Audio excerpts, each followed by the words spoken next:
Salut Top Mortal Mega et on se retrouve dans une nouvelle vidéo où on va parler de mon top 20 des attentes de 2023 après la présentation des DVD que j'ai acheté cette année et de mon top 50 des films internationaux de 2022. On va passer aux attentes.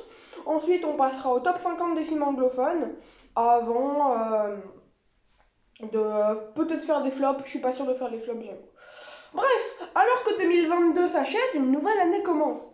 2023, année où se disputeront de grands réalisateurs, des curiosités, des pays de grands talents ou encore des suites attendues. Bref, commençons stop avec la 20e place. 20e place, Project Wolfenstein de Kim Hong-sun, un film sud-coréen. Pendant le transport des Philippines vers la Corée du Sud, un groupe dangereux de criminels s'unit pour organiser une tentative d'évasion coordonnée. Alors que l'évasion dégénère en une émeute sanglante et totale, les fugitifs et leurs alliés extérieurs organisent une campagne de terreur brutale contre les agents spéciaux à bord du navire. Vendu comme l'un des films les plus gore de 2022, alors il sort en 2023 en France, mais le film a fait plein de festivals en 2022, L'Étrange, Le Bif, je crois qu'il va faire Gérard May aussi en 2023. Mais voilà. Donc oui, il est vraiment très bien vendu avec Terrifier 2 et The Sadness comme les plus gore de 2022. D'ailleurs, on notera que le distributeur de Project Wolfenstein, The Sadness et Terrifier 2, c'est ESC Édition. Voilà. Je dis ça comme ça. Le film, et c'est pour les trois le même distrib. Le film ne semble pas prétendre être plus qu'un divertissement. Les critiques disent que c'est pas fou si on enlève le côté gore. Mais franchement, ça peut plaire. Rendez-vous le 15 février 2023 en salle et passons à la 19e place. 19e place, Darkling de Dusan Milik, un film serbe avec une coproduction bulgare, danoise, grecque et italienne. Lettre d'une fille du Kosovo dédiée à son père disparu, elle aborde la vie difficile des Serbes, en particulier des enfants serbes, dans les enclaves. Danica Kurkic est une actrice, alors là c'est la vie du coup, est une actrice serbo-danoise que j'aime beaucoup en tant qu'actrice de série, alors c'est surtout en tant qu'actrice de série Netflix, mais il faut avouer que c'est une actrice vraiment sympa, elle a joué dans, si je ne m'abuse, Octobre, la série, et Equinox, deux mini-séries, c'est pas des séries, des mini-séries plutôt. Franchement je suis très contente de l'avoir ici. Une coproduction bulgare et danoise, le Danemark ça peut être intéressant, et en plus l'actrice est danoise. Et en plus, comme pays principal, on a la Serbie. Ça a l'air d'être un bon drame teinté d'horreur. Et alors, l'info que je vais vous sortir, je suis pas sûre du tout. Mais je crois que le film a été choisi pour représenter la Serbie aux Oscars. Évidemment, ça n'a pas été sélectionné, vous avez vu la sélection. Mais je crois que c'est Darkling qui devait représenter la Serbie aux Oscars. 18e place. 18e place, Flowing de Paolo Stripoli, un film italien. Résumé. Ces derniers jours, Rome a été le théâtre d'un événement singulier. Lorsqu'il pleut, les bouches d'égout exhalent une vapeur dense dont l'origine et la composition sont inconnues. Personne ne peut imaginer que celui qui respire la substance mystérieuse va faire face à ce qu'il refoule, ses instincts les plus sombres et sa colère. Réalisé par le co-réalisateur, donc là il a co-réalisé un film que j'aimais beaucoup en 2021, A Classic Horror Story. Film de 2021, comme je vous l'ai dit, un film Netflix que j'ai pas. Tout le monde n'a pas trop apprécié. Moi j'ai trouvé très très bon un Classic Horror Story, je trouve que c'est du haut level chez Netflix en tout cas. Ouais, vraiment, franchement, je suis très content qu'il réalise un autre film. Alors, je pense que le film m'a pas trop plu, j'ai pas trop regardé les critiques. Ça m'étonnerait pas qu'il ait pas plu, à moins que, selon le public, le réalisateur a évolué. Sûrement, alors que il dépassera le niveau d'un Classic Horror Story. Après, faut pas oublier qu'il y avait un co-réalisateur, je crois que c'était Roberto De Feo, sur un Classic Horror Story, mais bref. Non, mais franchement, ça a l'air fou. Flowing, du flower dans ma tête, mais non, c'est Flowing. Franchement, j'ai pas vu la bande-annonce, mais je suis intéressée par le synopsis. On espère une sortie française d'ici à 2023, et vraiment. Le film, je crois qu'il est passé au FEF de Strasbourg, Festival européen du film fantastique de Strasbourg. Du coup, voilà.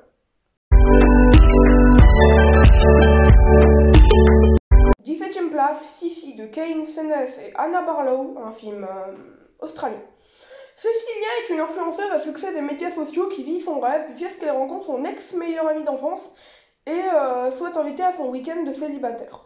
Soudain, Sissi se retrouve coincée dans une cabane isolée avec sa brute d'école et un goût de vengeance.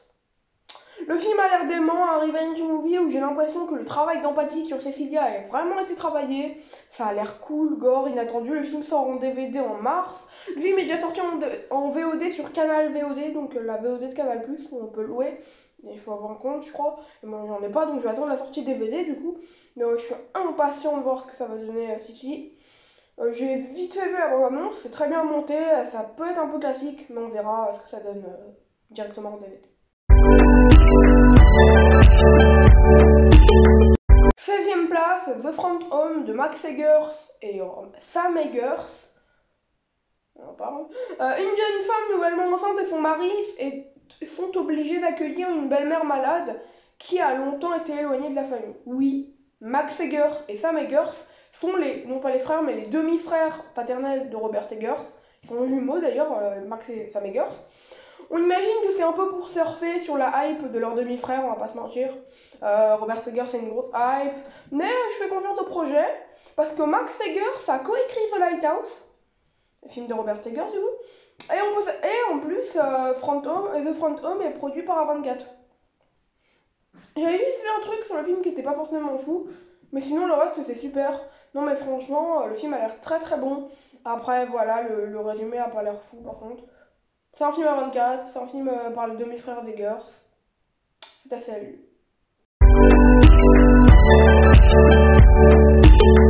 Nos cérémonies de Simon Riet, un film français.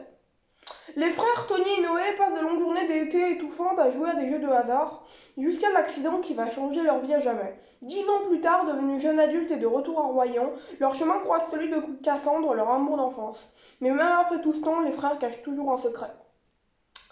Distribué par The Joker Film, j'ai peu d'idées sur ce que sera le film. J'ai juste entendu quelques bribes par-ci par-là. Mais ça semble intéressant, car la France, The Joker Film et le cinéma genre, c'est un triptyque parfait. Donc le film, je crois qu'il a gagné la plus haute récompense au Champs-Élysées Film Festival, si je dis pas de bêtises, mais surtout au NIF, ça j'en suis sûr par contre. Au NIF 2022, Neuchâtel International Fantasy Film Festival, il a gagné la plus haute récompense possible, et ouais là franchement, ça me hype.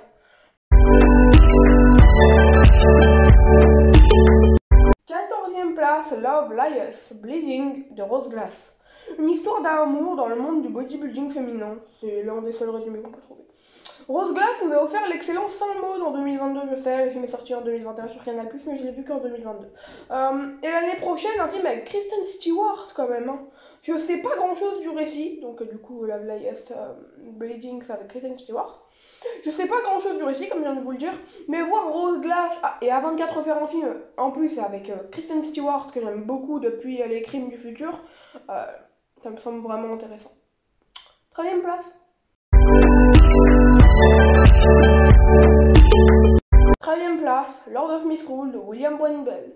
Au sein d'une petite ville de la campagne anglaise, lors du festival du solstice, la fille d'un élu local disparaît mystérieusement. La police et les habitants se mettent à sa recherche, du coup. Petit à petit, des secrets entourant la communauté émergent. Je sais que personne n'est fan de William Brandel. Je suis l'un des seuls, je sais pas, on doit pas être beaucoup en tout cas, à toujours dire que William Brandel est l'un des meilleurs réalisateurs. William Brandel, là vous allez vous dire, ouais, je comprends pas ton avis, mais ouais, réalisateur des très bons Esther 2, The Boys, The Devil Inside, ou juste bon film sans plus, The Boy 2 et Stay Alive. The Boy 2 étant son pire tout de même. Les films sont assez boudés par les critiques, mais franchement, je continue de défendre William Brandel.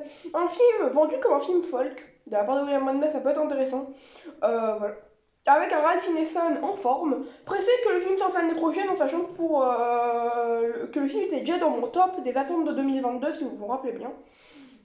On va vite fait parler de William Brandel pour vous dire que moi je trouve que l'un des gros problèmes avec William Brandel, c'est qu'il fait toujours des films très bons ou bons sans plus, mais il n'arrive jamais à aller au-delà du très bon. Il n'a jamais fait de film qui, je trouve, se démarque dans sa filmographie, qui fait qu'il pourra vraiment être un très très bon réalisateur. Voilà. 12e place, Eau forte de Juste Philippot, un film français. Adaptation du court-métrage de Juste Philippot Acide. Selma, 15 ans, grandit entre ses deux parents séparés, Michel et Élise. Des nuages de pluie acide et dévastatrices s'abattent sur la France dans un monde qui va bientôt sombrer. Une famille fracturée va devoir s'unir pour affronter cette catastrophe climatique et tenter d'y échapper. Après l'excellent La Nuée, Jules Philippot va offrir un film apocalyptique qui risque de bouleverser le cinéma français encore une fois. Philippot voit plus loin avec Pathé Film, c'est plus distribué par The Jokers mais par Pathé Film. Je sais pas si c'est bon signe en vrai, mais voilà.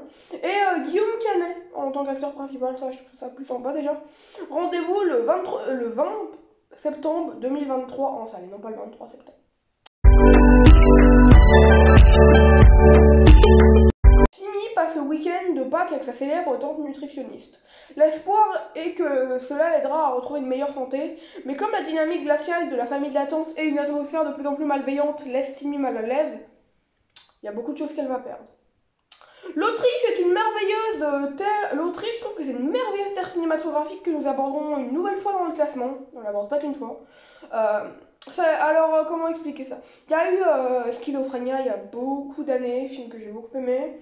Il y a eu Goodnight Mommy, il y a des réalisateurs autrichiens dont on peut parler plus tard dans le top, que j'adore, mes réalisateurs préférés après Ari Aster.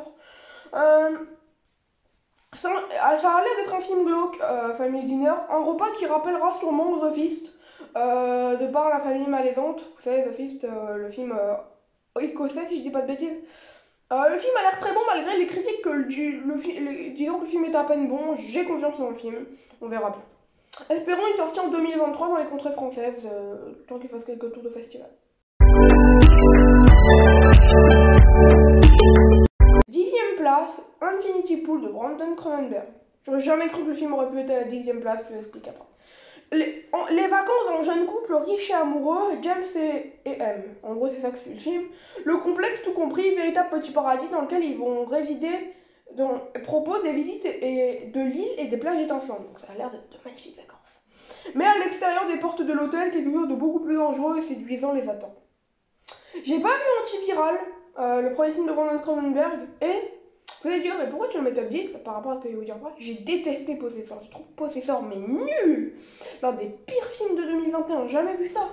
Mais le nouveau film du fils Cronenberg, lui par contre me semble vraiment incroyable. Miyagot, body horror, science-fiction, l'un des grands films de 2023 assurément. Alors pourquoi je l'attends? On va déjà argumenter puisque j'ai détesté Possessor. Je trouve l'abondance incroyable, le fait qu'il y ait Miyagot au casting ça aide beaucoup parce qu'elle fait de très bons choix de films souvent. Mais ouais, franchement, Miyagot, en plus c'est le fils de Cronenberg, faut pas oublier quand même qu'il a le talent dans le sang quand même. Bref, passons à la 9e place du classement. 9e place, c'est L'étrange histoire du coupeur de bois de Mikko Mililahti, un film finlandais. Une mine à ciel ouvert est découverte dans une ville idyllique du nord de la Finlande. Une étrange chaîne d'événements terribles affecte la vie de Pépé, un bûcheron gentil optimiste. Mais quoi qu'il arrive, Pépé semble bien s'en tirer comme s'il détenait un secret d'existence difficile à saisir. La bande-annonce vend le film comme un trip dont le décalage ne décale que lui-même, ça a l'air excentrique, ça a l'air fou. La Scandinavie semble avoir gardé son humour, 2023 en sera sûrement la preuve. L'étrange histoire du coupeur de bois sort le 4 janvier 2023 du coup. Et moi, je crois que je vois quelque chose comme le 7 janvier, un samedi, du coup le samedi de la semaine du 4, du mercredi 4. 8e place, Good Boy de Ville Gerbeau, un film norvégien. Christian est un héritier millionnaire qui rencontre Sigrid, une jeune étudiante, sur une rapide rencontre. Ils s'entendent rapidement, mais il n'y a qu'un seul problème. Christian vit avec Frank, un homme qui se déguise et agit constamment comme un chien. Du high concept norvégien, bien loufoque et festivalier, ça a l'air d'un décalage dément.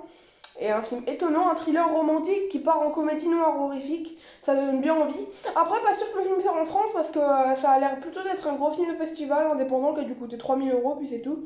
Mais l'espoir est là, on espère que le film sortira un jour. 7e place, Scream 6 de Matt Bettinelli Olpin et Tyler Gillett. Après les derniers meurtres de Ghostface, les 4 survivants quittent Woodsboro et entament un nouveau chapitre à New York. J'ai adoré Scream premier du nom. Scream 2 et Scream 5 sont assez ex-aequo pour moi. Scream 4 est 4e du coup. Et le 3e volet de la mythique saga est 5e. J'attends énormément ce 6e volet. Je veux juste revoir de bons personnages, des meurtres à gogo, un Ghostface étonnant. Je veux voir quelque chose de nouveau quand même et quelque chose qui reste dans la bonne vibe. En gros, quand j'ai quelque chose de nouveau et qui reste du truc, ça me ferait plaisir, un peu de fanservice. Oui, c'est bête à dire, mais c'est ça. Mais quand même avec des nouveautés telles que par exemple la scène d'intro de Scream 5 qui se termine pas du tout pareil que les intros des 4 premiers. Bah, c'est intéressant. Passons à la 6e place. 6e place, Nocebo de Lorcan Finnegan, un film irlandais si je dis pas de bêtises. Une créatrice de mode engage une nounou des Philippines pour l'aider à prendre soin de sa famille alors qu'elle souffre de ce que croit être une maladie liée au tic. La nounou utilise des techniques de guérison folklorique traditionnelle philippine pour l'aider, mais ce faisant, elle découvre une vérité horrible sur la raison pour laquelle elle est là et pourquoi son employeur est réellement malade. Ce film était dans mes attentes pour 2022. Il y a la première place aussi, si je dis pas de bêtises. Mais voilà, il y a plusieurs films, Lord of Misrule, Nocebo aussi, qui étaient dans mes attentes pour 2022. Bah là, non, il s'est annoncé, il sort en mars 2023 en DVD. Le 8 mars. La bande-annonce, elle est super forte, une bande-son tout juste parfaite, rien que dans la bande-annonce. J'ai adoré le précédent film du metteur en scène, Vivarium. En fait, moi, ce que j'espère avec Nocebo, c'est que Vivarium était un film extrêmement spécial, je l'ai beaucoup aimé, Vivarium. Mais il faudrait un film un tout petit peu moins spécial ou spécial d'une autre manière. Parce que j'ai trouvé que Vivarium avait quelque chose d'assez étrange quand même, voilà, quelque chose qui m'a fait désapprécier à pas mal de visionnages. En fait, Vivarium, c'est des montagnes russes, comment je l'aime, c'est-à-dire que parfois, quand je le vois, je l'adore, parfois quand je le vois, c'est très bon, parfois quand je le vois, c'est bon. Vivarium, c'est un film, en fait, à chaque visionnage, j'ai un avis différent. C'est un film, en fait, bah voilà, quoi, j'ai pas d'avis clair sur Vivarium, je sais juste que c'est un de mes films préférés, mais ouais, plus que ça, voilà. Voilà, donc j'espère que ça gardera quand même la patte de Finnegan et Gareth Chamblet, le scénariste de l'organe Finnegan.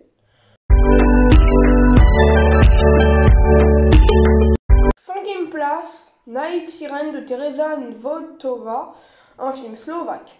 Une femme mystérieuse retourne dans son village de montagne pour affronter son passé douloureux. Alors qu'elle tente de découvrir la vérité enfuie depuis longtemps, les villageois locaux l'accusent de sorcellerie et de meurtre. Rares sont les films de genre d'Europe de l'Est. Night Siren, lui, s'est fait une beauté au festival, Locarno en Suisse, Sitges en Espagne, ou Sitges, je me rappelle jamais comment on dit. Le film a l'air extraordinaire avec un folk prononcé dès sa bande-annonce, cette dernière ayant vraiment une ambiance unique. J'imagine que le film fera sûrement un tour de festival en 2023, j'espère quand même que le film sortira fin 2023 en France, s'il sort, et pas en 2024. Espérons qu'il sorte. Même si on sait en 2024-2025, je veux voir ce film. Quatrième place, Dream Scénario de Christopher Borgli. Un professeur socialement maladroit qui n'a jamais réussi devient une célébrité du jour au lendemain, après être apparu dans le rêve de chaque personne sur Terre. Concept de fou déjà. Christopher Borgli, le réalisateur de Dream Scenario, est aussi le réalisateur de Sick of Myself. Sick of Myself est mon film préféré de cette année 2022. Le film était norvégien, tout comme le réalisateur, qui réalise son nouveau film aux États-Unis. Et en plus, son nouveau film aux États-Unis, c'est-à-dire plus grand, produit par Ari Aster, avec Nicolas Cage. J'aime pas beaucoup Nicolas Cage de ce que j'en ai vu, mais voilà, c'est un grand acteur, donc sûrement qu'il offrira une bonne performance. J'attends beaucoup ce film, le concept a l'air fou comme je vous l'ai dit. Je vous parlais de 2024 avec Night Siren, bah Dream Scenario, lui, il est vraiment annoncé pour 2024. Lui, c'est sûr, il sortira en 2024. Mais ça m'étonnerait pas qu'il l'avance, parce que le film a à peine fini son tournage. Là, il vient de finir son tournage il y a même pas 8 jours, peut-être, même pas une semaine, même. Il a fini... Non, il a fini juste avant les fêtes. Donc ça fait un peu plus d'une semaine. Voilà. Et donc voilà, donc j'espère vraiment que je pourrai voir Dream Scénario. Franchement, ce film a l'air fou. Passons à la troisième place. Ah oui, et en plus, produit par A24, c'est Dream Scénario. Troisième place, The Devil's Bat de Véronica Franz et Séverine Fiala, un film autrichien. Que dire? Il se déroule en Haute-Autriche, l'Haute-Autriche, du coup, au milieu du XVIIIe siècle. Un petit enfant est assassiné, une femme avoue et se rend. Elle veut être exécutée pour son crime et elle n'est pas seule. Un film basé sur un chapitre vraiment méconnu de l'histoire européenne. Un film qui parlera de beaucoup de choses.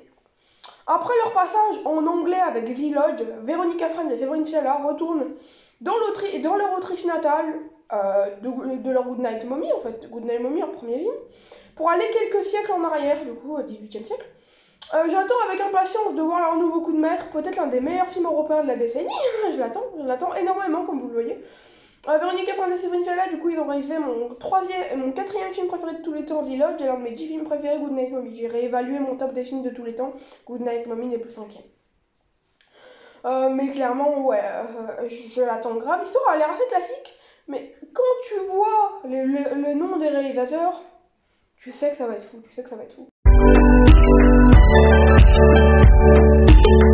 Seconde place, La Piedad de Eduardo Casanova, un film espagnol. Le film suit une relation malsaine entre un jeune homme et sa mère qui refuse de voir son fils quitter le nid douillet ou encore même qu'il mette son nez à l'extérieur. Leur relation de codépendance atteindra un nouveau sommet lorsque la maladie s'immiscera dans leur vie.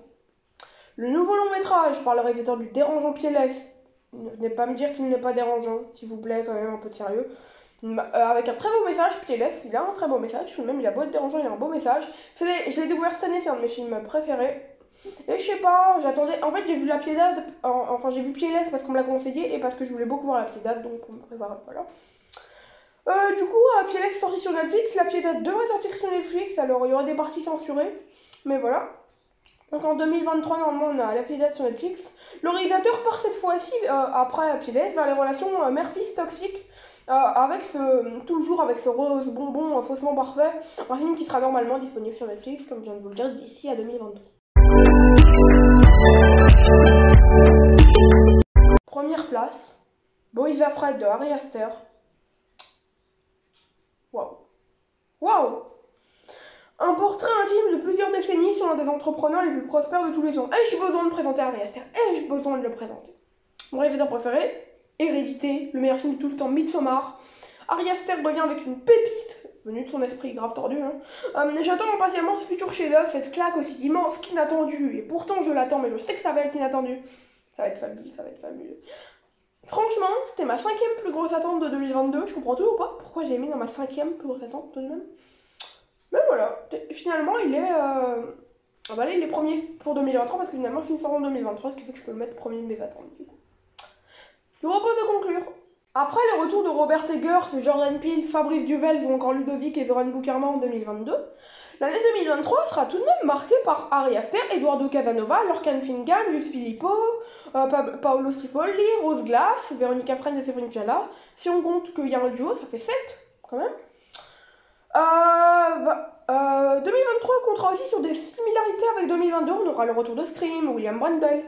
Il y aura bien entendu de nouveaux réalisateurs représentant les contrées européennes notamment. Peter Engel pour l'Autriche, Simon Riet pour la France, Teresa Votova pour la Slovaquie, Julie Giarblo pour la Norvège, Dusan Milik pour la Serbie et Mikko Mililaci pour la Finlande. Ça fait quand même 6. En plus, ça, c'est si on oublie si on oublie The Front Home. Voilà. Project Wolf Hunting aussi, que j'ai pas nommé, parce que le réalisateur a déjà réalisé d'autres films en fait. Le film n'est pas européen. A24 sera autoprésent que The Joker film. Bref, une excellente année s'annonce.